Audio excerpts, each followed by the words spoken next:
بلکہ ہمارا مقصد یہ ہے کہ ایسے پروگرام کیے جائیں جس سے قابل ہیں تو پاکستان میں پھر ڈاکٹر کی ضرورت نہیں ہے. دن بائی دن جو ہے وہ دن بدن دروازے جو ہے وہ کھل رہے ہیں، لیکن ان سے بھی انکار ہے. بالکل ابھی تک میڈیکل سائنس میں آج انسان کے پاس جاتے ہیں آپ کو وہ مدد کر سکتا ہے، آپ کو وہ ڈپریشن ختم بھی ہو سکتا ہے. ریگولیشن ہائی ہو گیا، لیول فالج کا اٹیک ہوا، ٹھیک ہے، کیوں لوگوں کو اس طرح مارنے پر ٹیسٹ کے بعد بیماری ڈائگنوز ہو، بیماری کے بعد. لیکن ایک اور بات ہے جو کہوں گا اس آپ کے پروگرام کی حفاظت سے کہ ہمارے تقریباً 95% لوگ قرآن کو نہیں پڑھتے. تو رمضان کا مہینہ جا رہا ہے اور اس حوالے سے ہم نے ایک سلسلہ شروع کیا ہے، وہ یہ ہے کہ کوئی ایسے پروگرام کیے جائیں. ابھی ہمارا ریڈیو پر پروگرام تھا، مختلف ٹاپک بھی ہم نے وہاں ڈسکس کیے. تو ہماری کوشش ہوتی ہے کہ کوئی ایسی چیزیں ہوں جو عام لوگوں کو اس کا فائدہ پہنچے. ہمارا مقصد یہ نہیں ہے کہ اپنی مشاوری یا اپنی تشہیر، بلکہ ہمارا مقصد یہ ہے کہ ایسے پروگرام کیے جائیں جس سے آصف صاحب سوشل میڈیا پر مختلف، اس کے علاوہ بھی آپ نے بھی پاکستان میں آزاد کشمیر میں یہاں بھی یہ جو جعلی عمل پیر جو بنگالی بابا فلاں فلاں، بلکہ کچھ لوگ اس دن میں دیکھ رہا تھا کہ پیر صاحب تھے یا کون تھے، وہ ایک گرم فرائی پان میں اپنا پاؤں وہاں مار رہے تھے اور پھر انسان کافی بندے لیٹے ہوئے تھے ان پر وہ لگا رہے تھے، کہتے تھے کہ یہ فلاں بیماری اب اس کو ختم ہوگی، فلاں بیماری. لیکن جو میڈیکلی ہے جیسے ڈائبیٹکس، شوگر ہے، شوگر کی بیماری کا کنٹرول ہے لیکن اس کا علاج نہیں ہے. ہائی بلڈ پریشر انسان کو ایک دفعہ شروع ہو جاتی ہے وہ ختم نہیں ہوتی، اس کا کوئی علاج نہیں ہے، کنٹرول ضرور ہے. اسی طرح کینسر ہے، کچھ کینسر ہیں وہ ختم بھی ہو جاتے ہیں، لیکن کچھ کینسر ہیں جو صرف کنٹرولبل ہیں، انسان زندہ رہ سکتا ہے کچھ عرصے کے لیے، اس سے زیادہ نہیں. لیکن برین ٹیومر ہے، لیکن کچھ لوگ جو یہ دعویٰ کرتے ہیں کہ یہ ختم ہو جاتا ہے، اگر وہ اتنے قابل ہیں تو پاکستان میں پھر ڈاکٹرز کی تو ضرورت نہیں ہے. بسم اللہ الرحمن الرحیم. راج صاحب آپ نے آج بہت زبردست موضوع چنا. سب سے پہلی بات تو یہ ہے کہ یہ جو آپ بتا رہے تھے کہ ایک آدمی وہ گرم تیل جو ہے اس میں ایڑی اپنی کو وہ رگڑتا ہے اور اس میں ڈبو کر جب وہ کسی آدمی کے ساتھ اس کی بیک پر یا کہیں بھی وہ جب لگاتا ہے تو اس کو جو ہے نا وہ آرام آ جاتا ہے. دیکھیں علم کی بے شمار اقسام ہیں اس دنیا میں، اور یہ بات ضروری نہیں ہے کہ وہ علم جو ہے وہ اس کا خزانہ وہ صرف ہمارے پاس ہی مسلمانوں کے پاس ہو. علم ہر مذہب کے پاس ہے. ہندوؤں کی آپ کتابیں اٹھا لیں، آپ یہودیوں کی اٹھا لیں یا کسی بھی آپ مت کی، علم ان کے بھی پاس موجود ہے اور علم سے انکار ممکن نہیں ہے. علم کے دن بائی دن جو ہے وہ دن بدن دروازے جو ہے وہ کھل رہے ہیں، لیکن اس کے ساتھ نفسیات کا بھی بہت بڑا تعلق ہے. جیسا کہ اب بھائی آپ کو کوئی پریشانی ہو جاتی ہے، کوئی پرابلم ہو جاتی ہے تو ہم کسی کے پاس جاتے ہیں، تو میرا اپنا ذاتی تجربہ یہ ہے کہ آپ کسی کو ویسے یا ایسے پھونکے مار دیں تو وہ اس کا آرام آ جاتا ہے. کچھ اس میں یہ مائنڈ سائنس کا بھی کمال ہوتا ہے. تو انسان جب کوئی کسی بھی پریشانی میں ہوتا ہے تو اس کو ایک سہارا چاہیے ہوتا ہے. تو جو یہ لوگ جب سہارا دیتے ہیں تو کسی کو جو ہے وہ آرام آ جاتا اور کسی کو نہیں آتا. اب یہ بات ہے کہ کسی کو آرام آ جاتا تو وہ کیوں، کسی کو نہیں آتا تو وہ کیوں.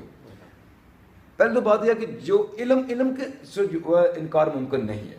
علم تو ہے لیکن سائنس سے بھی، میڈیکل جو ریسرچ ہیں جو چیز پروون ہے ان سے بھی انکار نہیں ہے.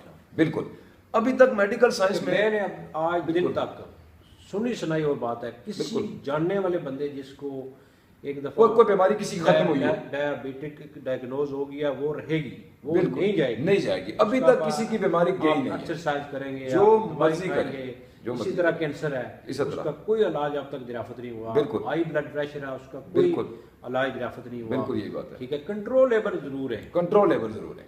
اس کے علاوہ اگر آپ کہیں کہ بالکل ان بیماریوں سے خلاصی ہو جائے، ہماری جان چھوٹ جائے، تو یہ ناممکن ہے ابھی تک تو فلو کا وہ جو ہے علاج دریافت نہیں ہو سکا. لیکن یہ جو ہے وہ تیل والا معاملہ یا کسی کا وہ نجومی والا یا وہ جو تعویذ گنڈے والا, یہ ٹوٹلی ایک علم سے رابطہ رکھتا ہے. اب یہ چلو دیکھو جی, ایک بندے کو اگر کسی کو اللہ تعالیٰ نے ڈپریشن کا شکار ہے, پریشان ہے, بالکل, جیسے پریشان حال بندے کو کسی کاؤنسلنگ کی ضرورت ہوتی ہے, بالکل, آپ کسی نہ کسی انسان کے پاس جاتے ہیں, آپ کو وہ مدد کر سکتا ہے, آپ کو وہ ڈپریشن ختم بھی ہو سکتا ہے, اس میں کوئی شک کی بات نہیں. لیکن جو بندہ کسی بیماری کا شکار ہے, خدا را کم از کم ان لوگوں کو تو نہ ایک بندہ بلڈ پریشر کا بیمار ہے, اس کو میں خود جانتا ہوں, میرے خود جاننے والا ایک بندہ ہے کہ گجر خان کے اندر وہاں ایک پیر صاحب اٹھے, وہ کہتے ہیں جی کہ بلڈ پریشر کی بیماری پانی ڈال کے دینے ختم ہو گئی. وہ اس نے گولیاں چھوڑی, کافی عرصہ کھا کر بلڈ پریشر ہائی ہو گیا, لیول فالج کا اٹیک ہوا. ٹھیک ہے, کیوں لوگوں کو اس طرح مارنے پر یہ لوگ تلے ہوئے ہیں؟ پر یہ تو جی بالکل اس کا جو ہے نا یہ ہمارے ملک میں جعلیت ہے, ایزی طریقہ ہے, جعلیت ہے جی, سب سے بڑی بات ہے جعلیت. یہاں جو اس ملک میں سب سے پہلے جب آپ ڈاکٹر کے پاس جاتے ہیں, آپ کو وہ کوئی دوائی نہیں دے گا, آپ کا خون ٹیسٹ ہوگا, پہلے بیماری ڈائگنوز ہوگی, پھر علاج پتہ چلے گا کہ کون سی بیماری ہے. بالکل. تو ہمارے ملک میں جو ہے میری والدہ اللہ تعالیٰ ان کو جنت نصیب کرے, ان کو اسی طرح وہ بیمار ہو گئی, تو ان کو 2-3 بیماریاں گٹھے تھی, شوگر کا, ڈائبٹک کا پتہ ہی نہیں تھا. جب دوسری وہ بیماری کی دیتے تھے تو دوسری طرف تکلیف ہو جائے گی, کہ اتنے ڈاکٹر نائل کے ان کو اتنا پتہ نہیں کہ پہلے سب سے جو طریقہ کار ہے, آج کل تو وہاں بھی کافی بہتر ہو گیا, ٹیسٹ وغیرہ ہوتے ہیں, کہ سب سے جو اچھا طریقہ ہے کسی بندہ کو بیمار ہے اس کے پہلے ٹیسٹ ہوں, ٹیسٹ کے بعد بیماری ڈائگنوز ہو, بیماری کے بعد. لیکن ایک اور بات ہے, جو آصف صاحب ڈپریشن ہے, ڈپریشن یہ آپ کے خون میں نہیں آئے گا. ٹھیک ہے, اس کی مختلف اقسام ہیں. ایک ہے ہائی ڈپریشن, ایک ہے مائلڈ ڈپریشن. مائلڈ ڈپریشن میں ہے کہ آپ سو نہیں سکتے, جب آپ سوتے نہیں ہیں آپ کا دماغ زیادہ استعمال ہوتا ہے, آپ سوچتے ہیں کسی چیز پر, بہت زیادہ پریشانی, پھر آپ کو نیند نہیں آتی, آپ کو چیز اچھی نہیں لگتی. ٹھیک ہے, وہاں آپ کو ایک یا تو لوگ اینٹی ڈپریسمنٹ ٹیبلٹ لیتے ہیں, یا ان کا اس کا یہ طریقہ ہے کہ بندے کا اس کی جو پرابلم ہے اس کو دور کیا جائے. بالکل. ٹھیک ہے, اس کی فیملی یا آگے پیچھے مدد, بندہ ٹھیک ہو جاتا ہے. ایک ہائی ڈپریشن ہے, بندہ خودکشی کی کوشش کرتا ہے, بالکل اپنے آپ کو مارنے کی کوشش کرتا ہے. صحیح. تو اب یہ جو چیز ہے, جب لوگ جاتے ہیں کہتے ہیں جی بیماری نہیں ہے, پھر کہتے ہیں اس کے پاس جن لگا ہوا ہے, اس کے پاس بھوت ہے. ٹھیک ہے, پھر مختلف لوگ جو ہے نا پیسے بٹورنا شروع ہوتے ہیں. کچھ نہیں ہے جی, جن اور بھوت کسی آدمی کے ساتھ لگا ہوا, یہ مجھے ابھی تک تو میری سمجھ میں تو یہ بات نہیں آئی ہے کہ کسی کے ساتھ لگنے کا کیا مطلب ہے. وہ نظر کا دھوکہ ہو سکتا ہے, جیسے قرآن میں انسان اشرف المخلوقات ہے, تو پھر وہ کیسے. اچھا, پھر کئی آدمی کہتے ہیں کہ میرے پاس جنات ہیں جی. اچھا بھائی, سوال یہ ہے کہ آپ نے ان کو کیسے قابو کیا. وہ ایک طاقتور مخلوق ہے, اس میں کوئی دو رائے نہیں ہے کہ وہ انسانوں سے زیادہ طاقتور ہے. یہی بات ہے, ہم سے زیادہ پاور میں ہے, ہم سے بڑی ہے, ہر چیز ہے, تو پھر وہ ہمارے قابو میں کیسے آ جاتی ہے. پھر کہتے ہیں کہ نہیں جی وہ قابو میں اس لیے آئی ہے کہ ہمارے پاس قرآن ہے. تو سوال یہ پیدا ہوتا ہے کہ جو مسلمان ہے وہ بھی تو وہ قرآن نہیں پڑھتا, وہ بھی تو قرآن پڑھتا ہے نا جو مسلمان جنات میں سے ہے, تو وہ آپ کے قابو میں کیسے آ گیا. یہ سراسر جھوٹ اور لہو باتیں جی.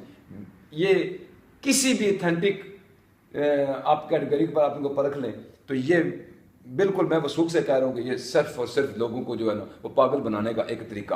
باقی رہا وہ نفسیاتی بیماریاں, تو نفسیاتی بیماریاں ہیں ہمارے لوگوں, اور وہ بھی ہم نے خود بنائی ہوئی ہیں, ہمیں کوئی نہ کوئی الجھن پڑی رہتی ہے. اچھا بھائی, وہ ہمارے آپ سوسائٹی میں دیکھ لیں کہ مطلب آپ بہت اچھے آدمی ہیں, بہت اچھے آفیسر ہیں. اچھا, آپ کو گھر سے کیا ہوگا کہ اچھا بھائی یہ بھتیجا ہے, اس کو ذرا ساتھ لے کر چلو, بھائی کو ساتھ لے کر چلو, پھوپھی کو دیور کو جو ہے وہ آپ نے وہ کام کرانا. وہ آپ ہماری سیاست میں دیکھ لیں, جتنے بھی بڑے بڑے نیک نام تھے وہ بدنام کیسے ہوئے ہیں کہ ان کے آگے جو ان کے کرندے تھے نا, انہوں نے لوٹ مار لگائی ہے اور نیک آدمی کا نام بھی ڈوب گیا اس میں. تو یہ ہمارا کلچر ہے, تو اس سے ہم نکل نہیں سکتے. باقی جو آپ کو دماغی پریشانیاں ہیں, آپ کو ٹینشن ہے, میں تو کہوں گا کہ انسانوں کی خدمت کرو اور قرآن پاک کو ڈیلی اپنی زبان میں ترجمے کے ساتھ پڑھو, اور اپنے آپ کو بیزی رکھیں. اور بڑی ریسرچ چاہیے کہ آپ جو گارڈننگ ہوتی ہے, بالکل آپ پودے لگاتے ہیں, ان کو پانی ڈالتے ہیں, ان کو روز جو دیکھ بھال کرتے ہیں بالکل. تو آپ کو ذہنی طور پر بڑی اس سے تسکین ملتی صحیح. ہے کہ اپنے آپ کو مشہور رکھا جائے مختلف کاموں میں. پھر جی ایک اور بات یہ میں کہوں گا اس آپ کے پروگرام کی وساطت سے کہ ہمارے تقریباً 95% لوگ قرآن کو نہیں پڑھتے. اگر کوئی پڑھتا بھی ہے تو وہ عربی میں بس ایسے ہی جو ہے نا وہ جی ہم نے اتنے قرآن پاک وہ پڑھ لیے اتنے سپارے، یہ نہیں. آپ ٹرانسلیٹ کے ساتھ جو بھی آپ کی زبان ہو اپنی مدر لینگویج میں اس کو ٹرانسلیٹ کے ساتھ پڑھیں. یقین کریں آپ قرآن کو جب ڈیپ پڑھیں گے تو پتہ چلے گا کہ قرآن آپ سے باتیں کر رہا اور آپ کی باتوں کا جواب دے رہا. تو آصف صاحب بہت شکریہ، ٹائم کی تھوڑی کمی ہے مہربانی. تو میں اسی کے ساتھ یہاں شفیل سے اجازت چاہتا ہوں.